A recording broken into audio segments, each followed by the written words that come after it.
Hello, everyone. I'm Amy Hudnall with the Georgia Department of Economic Development, the Center of Innovation for Aerospace. Thank you for joining us for our first webinar on the new Cybersecurity Maturity Model Certification, or CMMC, which requires all Department of Defense suppliers to be accountable for their cybersecurity practices before they can bid for government contracts. Defense contracting is a $7.3 billion industry in Georgia. The DoD supply chain is increasingly at risk for cybersecurity attacks, in particular the small businesses that make up a large percentage of Georgia's defense industrial base. The Georgia Department of Economic Development and the Technology Association of Georgia, or TAG, have partnered to form the Georgia Defense Industrial Base Taskforce, where we are collaborating to provide webinars and other resources for Georgia's 4,000 defense contractors. Our dedicated project manager, Cassia Baker, can help defense contracting companies find economic development support services and expertise across a variety of topics, including CMMC. For more information on how the task force can help your business, please go to georgia.org/cybersecurityedge or tagonline.org. For today's introductory webinar on CMMC, we'll hear from Roy Hadley, Jr., a member of the Privacy, Cybersecurity, and Data Management Practice Team at Adams & Reese, LLP. Roy's deep background in cybersecurity, privacy, and data management, and his expertise as both the General Counsel and Chief Privacy Officer allow him to support clients in protecting and managing their data and systems. As an example of his work, the City of Atlanta consulted Roy for its response and recovery efforts from the 2018 ransomware attack against the city.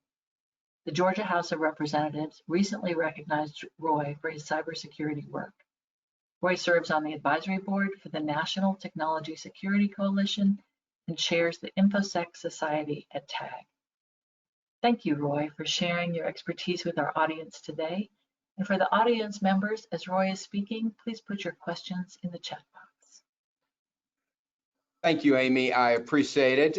Good morning, good afternoon, good evening, depending upon where you're listening from. As Amy said, we have formed TAG, and the Georgia Department of Economic Development and some other partners have formed the Georgia Defense Industrial Base Task Force with the goal of helping businesses in Georgia, almost 4,000 strong, comply with the new CMMC requirements. Today, we're going to talk about those requirements in general.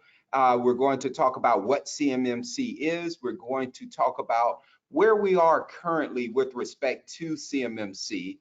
And then we're going to talk about some things that you, as a member of that defense industrial base here in the state of Georgia, need to be thinking about and need to be doing currently with respect to compliance with CMMC. So those are our goals today. Hopefully you will find this beneficial and helpful. That said, I do want to emphasize that the task force is here to help you, and obviously we'll answer questions today, but we're also here, and at the end of this presentation, I'll put forth some resources and some contact information where you can find additional help. As Amy said, both she and Cassia are there to help from the Georgia Department of Economic Development, and we have other resources available also. Again, we're here to help, and let's get started. First off, what is CMMC? I apologize for some of you because some of the things that we'll go over today will be redundant. You already know them, but in order to just make sure that everybody that's on this call today really understands what CMMC is, we're going to go into some basics of CMMC, or the Cybersecurity Maturity Model Certification. Historically, people in the companies in the defense industrial base had to comply with DFARS regulations, and those regulations set forth certain cybersecurity standards that you had to adhere to. The biggest difference between CMMC and DFARS is that under DFARS, a company could self-certify. They could certify themselves that they met those requirements. That is no longer the case with CMMC. Under CMMC, you have to certify you meet them, but then you are audited to, I guess, recertify, best way to put it, that you actually do meet those standards. There are 5 different levels. We'll talk about what those are. The certification was developed in conjunction with Carnegie Mellon and Johns Hopkins universities, and really tried to bring forth a kind of standardized method of cybersecurity for the defense industrial base. We won't go into the why this is needed, other than to say you are looking at the defense industrial base, top secret information, the national security of our country being at stake. So the goal was to have a set of uniform standards that anybody in the defense industrial base could comply with, have those set out, laid out, and then have the mechanisms to audit and certify those. Under CMMC, anybody in the defense industrial base, regardless of what you do, whether you're a prime or whether you are a supplier, if you participate in a Department of Defense contract in any way, at some point you will have to comply with CMMC standards. Now, I note that according to the Department of Defense, they will not retroactively apply CMMC standards, but proactively going forward, and we'll talk about those timeframes in a little bit, you will be required to comply with these standards. Where do these standards come from? They came from a host of different areas, some DFAR, some NIST, a lot of different ones, and you can see them on the slide there, and it actually came from others, but it was designed to be, CMMC, a kind of catch-all standard of catching the best of all these various standards out there, put them in one place, make them very clearly defined so that compliance is easier, but making sure that everybody in the defense industrial base complies and has some level of cybersecurity. That was the goal with CMMC. As I said earlier, there are 5 different levels. Level 1 being basic cyber hygiene, all the way to level 3, which is advanced and progressive. The differences being that everybody, regardless, is going to have to comply with level 1.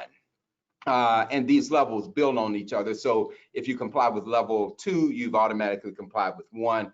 So on 5, you hit 1 through 4, and so on and so forth.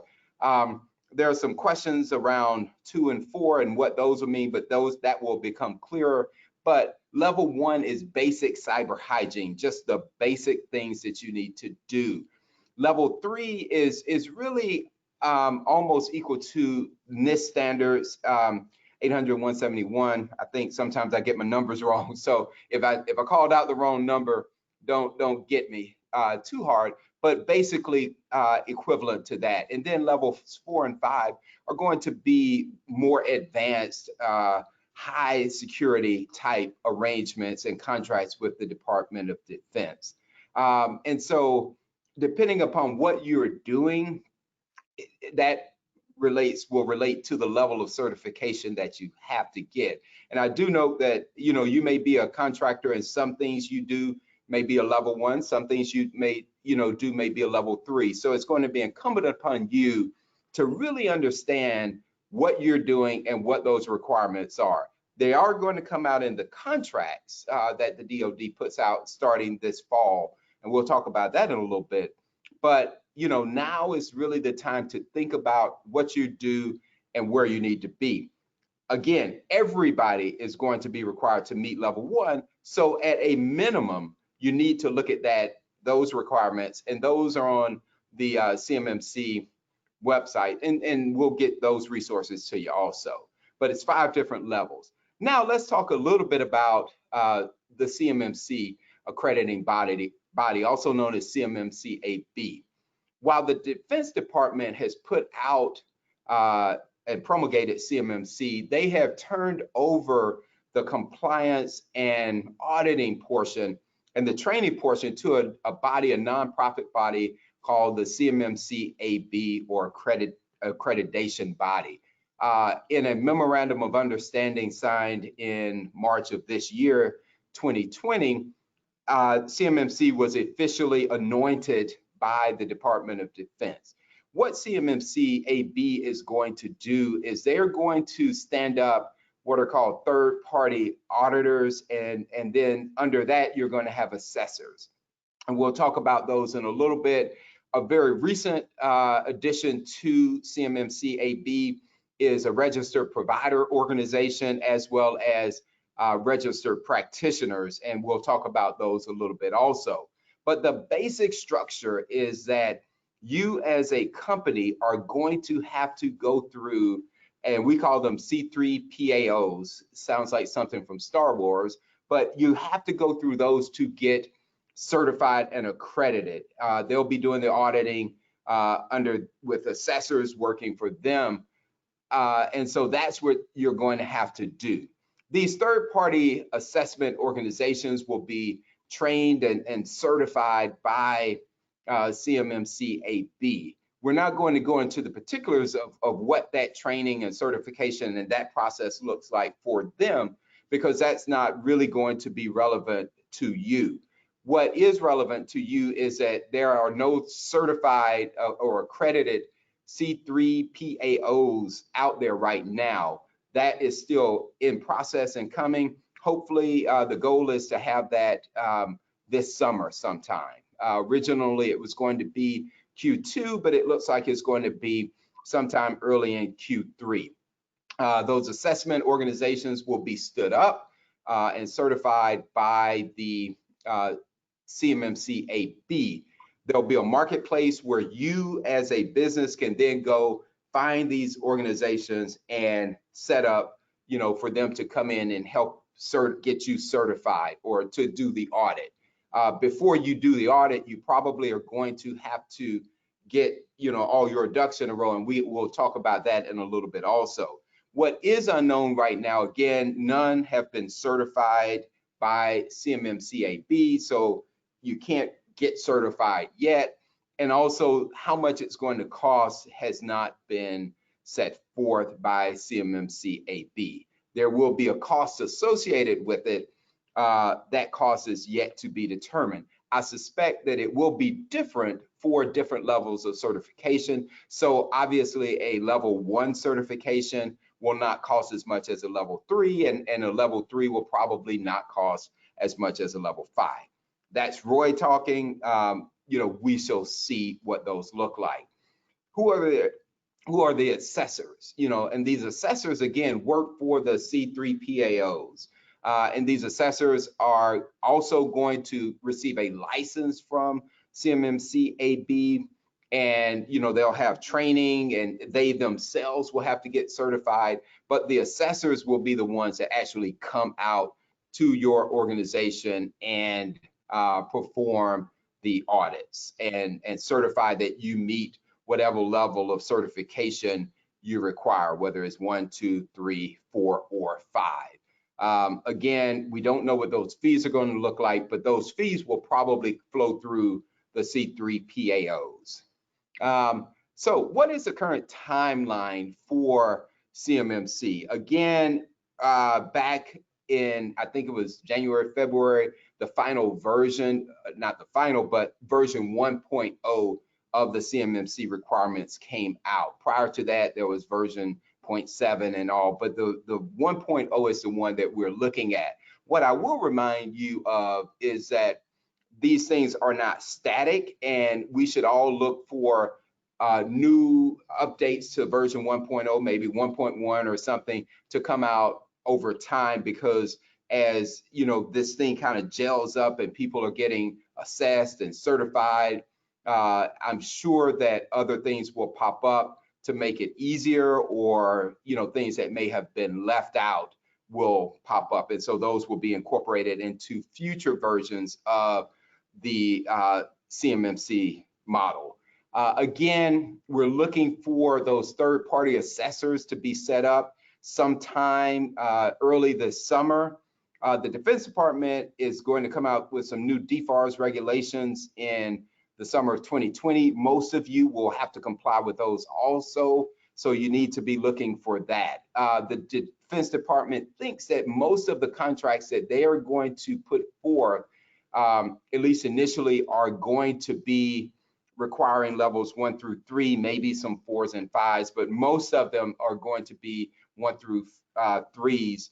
The Defense Department thinks that CMMC is going to take at least 5 years to fully roll out and implement. So we're really looking at 2026 before it's fully implemented. That said, the goal is to have, by the Defense Department, to have at least 10 RFIs this year that have CMMC requirements. So even though you may not be subject to a contract or an RFI this year, it behooves you to go ahead, understand what your requirements are, and to get ready to meet those requirements.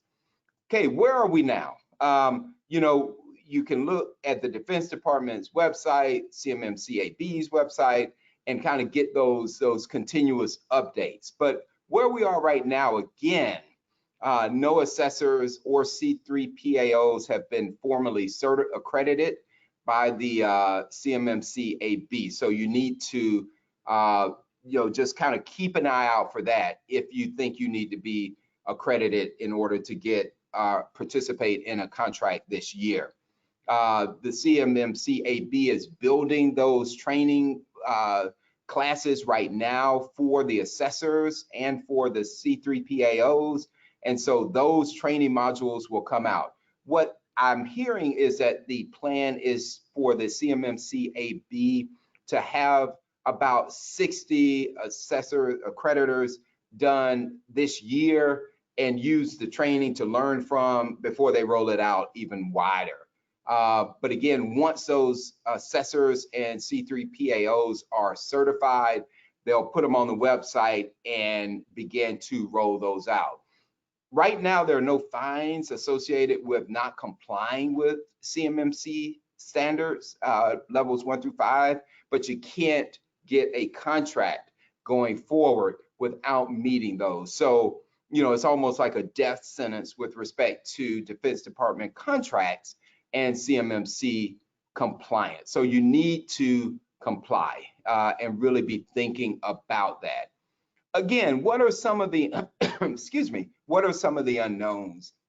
One of the biggest unknowns is that a lot of businesses are still either unaware of CMMC or, more importantly, unaware of what they need to be doing to comply with CMMC. And that's where we here at the Georgia Defense Industrial Base Task Force are reaching out to you to try to help you become aware.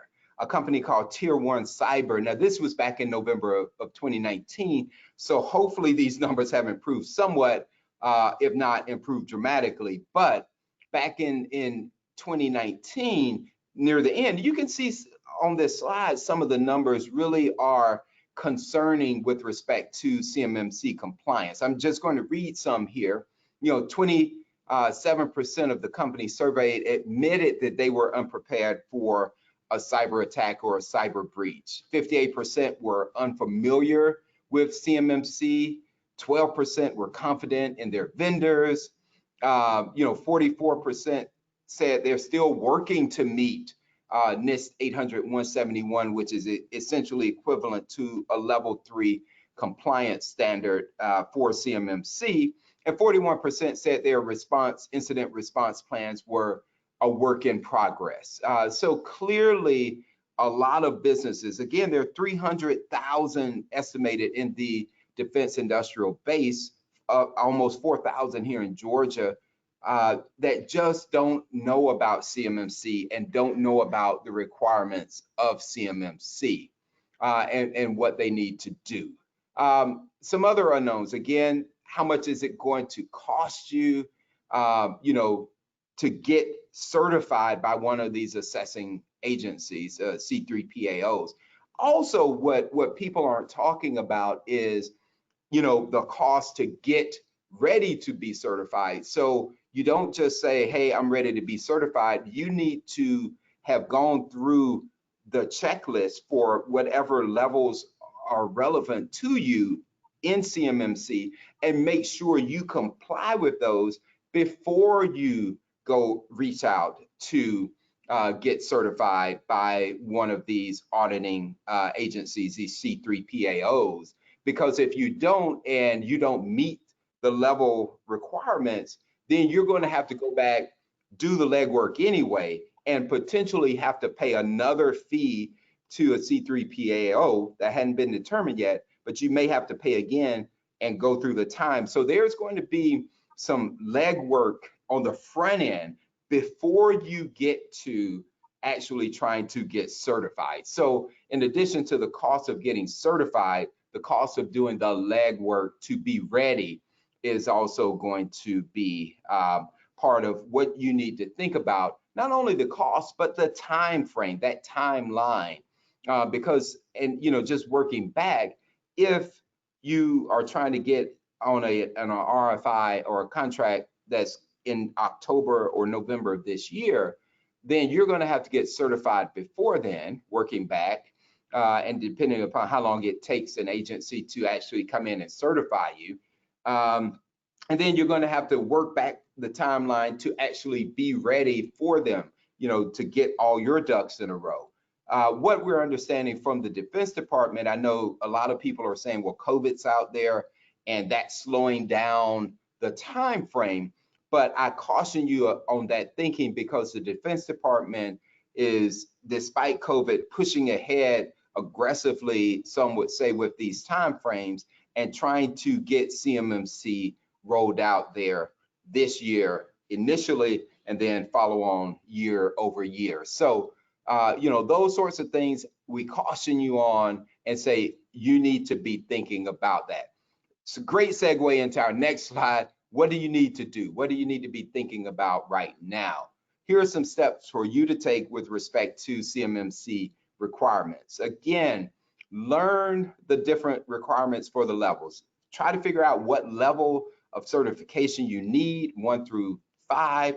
If you are a sub to a prime, reach out to your primes and talk to them and see what they're thinking with respect to that certification. And if you are a prime, reach out to your subs, because again, not only will the primes have to be compliant, the subs will too. And what you don't want as a prime is to be in a position where you can't find a sub to fulfill, some requirements or needs that you have. So regardless of whether you're a prime or a sub or anywhere in between, you need to be reaching up and down your supply chain to better understand what you need to be doing, what your primes or subs need to be doing, because you don't want to get stuck in October or November and you're ready, but your business partners are not.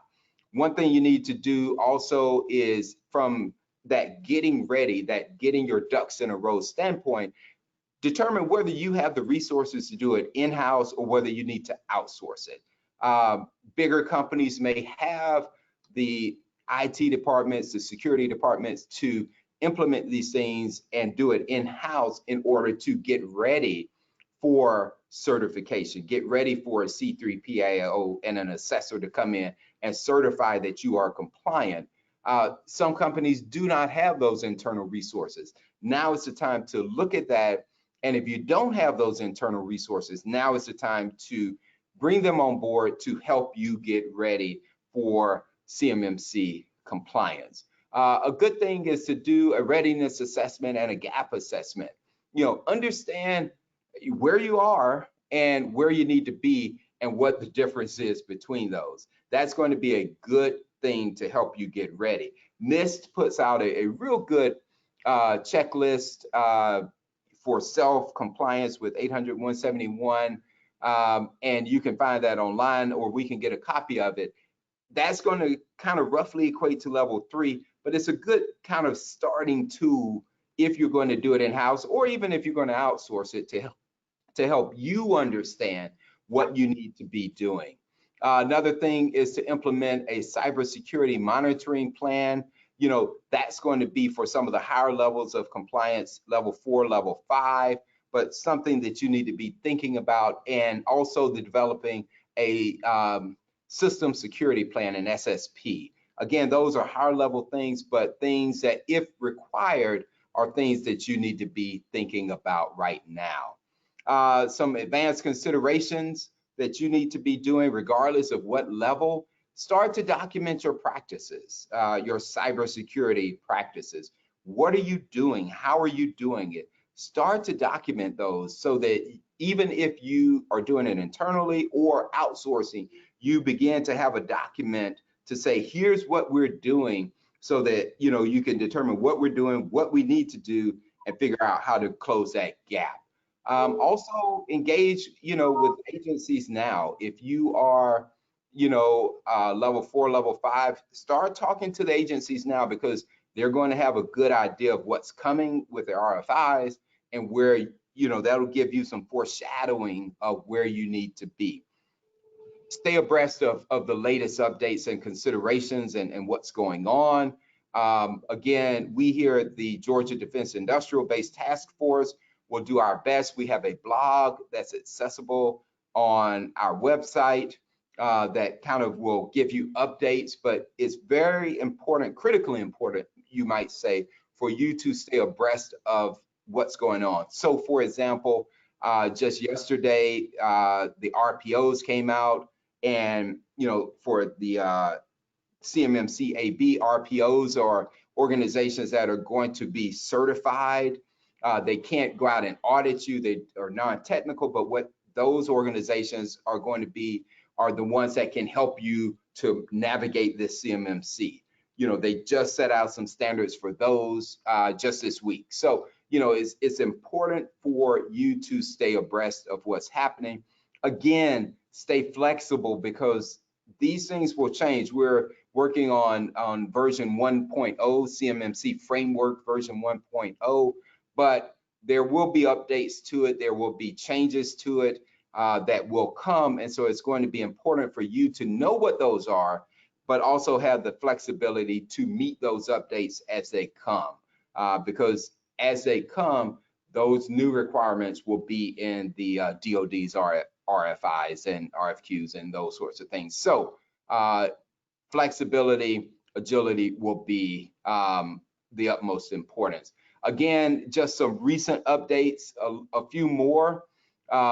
Again, the DoD believes that they are on track despite the COVID pandemic. Now, there will be some question about how CMMC AB, those C3PAOs, can get in and physically come to your locations to audit you because of social distancing and those sorts of things, different states' rules. So we'll have to work through those.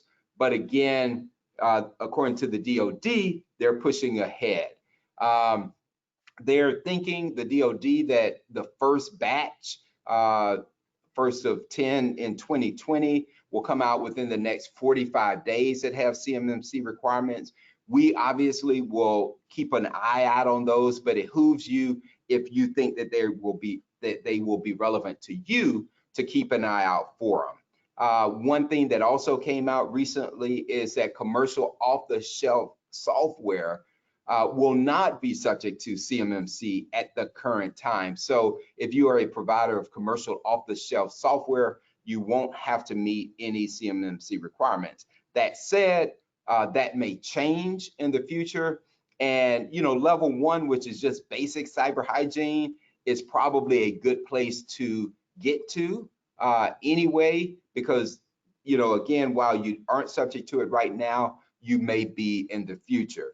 I talked about the registered provider organizations, RPOs, and the registered practitioners, which are, again, organizations that will not be certifying you, but do subscribe to certain standards set forth by the CMMC AB, and those organizations will be able to help you navigate through CMMC on a more granular level than maybe we here at the task force can do. Again, here are some resources that I mentioned earlier with respect to CMMC. The first is the Georgia Defense Industrial Base Task Force, which is, you see the link there. Again, this task force is a partnership between the Technology Association of Georgia and the Georgia Department of Economic Development and some other industry partners to really kind of have a place for you as a member of the Georgia industrial base to go for help and resources with respect to CMMC. Also have a link there for the Georgia Department of Economic Development, the Cybersecurity Edge program, which is a very unique program sponsored by the Georgia Department of Economic Development to bring resources to you with respect to cybersecurity and now with respect to CMMC. So that link, Cassia and Amy are with the Georgia Department of Economic Development and will be a tremendous resource to you. We've also included the CMMC AB website link as well as the DoD Department of Defense website link. Long story short, I think to sum it up is going to be that CMMC is here. There are requirements. It's time for you, if you haven't already, to take this very seriously and to, as some would say, get on it and get busy with respect to understanding what your compliance requirements will be, understanding how you are going to meet them, come up with a game plan so that ultimately you will be in a position to get certified by a C3PAO and participate in DoD contracts moving forward. Again, I'm Roy Hadley. We appreciate your time today. We hope this has been helpful for you. Again, this was just a general overview, but our goal is to be here to help you. Thank you.